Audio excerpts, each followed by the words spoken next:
الحمد للہ کفا وسلام علی عبادہ الذین اصطفیٰ اما بعد۔ اللہ کے نبی صلی اللہ علیہ وسلم کی دعاؤں میں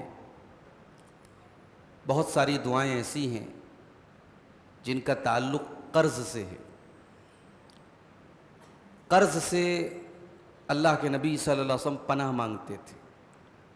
نماز میں آپ جو دعائیں پڑھتے تھے اس میں سے ایک دعا یہ تھی، اللہم انی اعوذ بک من المأثم والمغرم، کہ اے اللہ میں تیری پناہ چاہتا ہوں گناہوں سے اور قرض سے۔ اور بعض دعا میں آپ کے یہ الفاظ تھے، من ضلع الدین، اے اللہ میں قرض کے بوجھ سے تیری پناہ چاہتا ہوں۔ قرض جو ہوتا ہے وہ انسان کو مجبور کر دیتا ہے۔ بعض اوقات انسان چاہتا نہیں لیکن جھوٹ بولتا ہے۔ تو قرض انسانی زندگی کی ایک ضرورت ہے، مگر قرض سے بچنا چاہیے۔ آج ہم ایک ایسی دعا آپ کے سامنے پیش کرنے جا رہے ہیں جس دعا کے بارے میں حضرت علی رضی اللہ تعالیٰ عنہ کہتے ہیں کہ اللہ کے نبی صلی اللہ علیہ وسلم نے مجھ کو یہ دعا سکھائی ہے۔ حضرت علی کے پاس ایک غلام آتا ہے، اور وہ جو غلام ہوتا ہے وہ مکاتب ہوتا ہے۔ مکاتب اس غلام کو کہتے ہیں جو اپنے مالک سے ایگریمنٹ کرتا ہے کہ قسطوں میں اپنی آزادی کی رقم وہ ادا کرے گا۔ تو ایک مکاتب غلام حضرت علی کے پاس آتا ہے اور شکایت کرتا ہے کہ میرے پاس طاقت نہیں ہے، میں پیسہ کیسے ادا کروں اپنے مالک کو۔ تو حضرت علی رضی اللہ تعالیٰ عنہ اس غلام سے کہتے ہیں کہ الا اعلمک کلمات علمنیہن رسول اللہ صلی اللہ علیہ وسلم، کیا میں تمہیں ایسے کلمات نہ سکھا دوں کہ جو کلمات مجھے اللہ کے رسول صلی اللہ علیہ وسلم نے سکھائے ہیں؟ لو کان علیک مثل جبل سیر، اگر جبل سیر کے برابر بھی تمہارے اوپر قرضہ ہوگا، اداہ اللہ عنک، اللہ تبارک و تعالیٰ تمہاری طرف سے اس کو ادا کر دے گا۔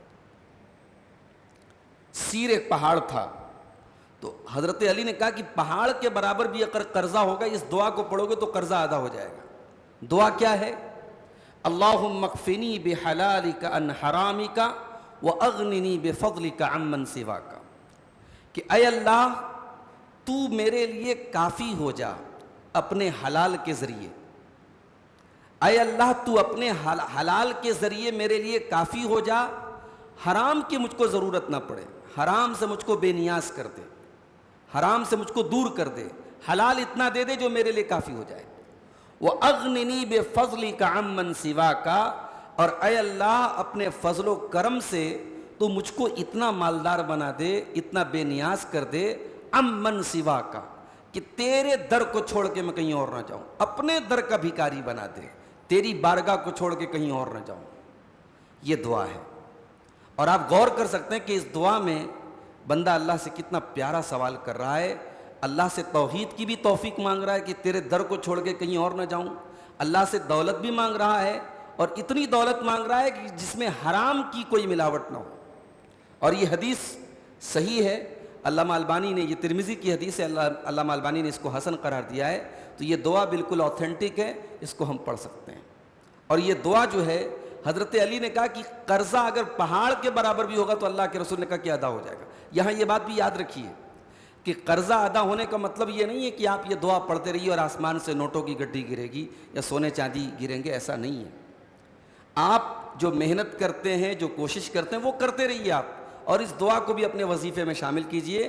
اس سے اللہ تعالیٰ رزق کے دروازے آپ کے اوپر کھول دے گا، آپ کو وہاں سے اللہ رزق دے گا کہ آپ سوچ نہیں سکتے۔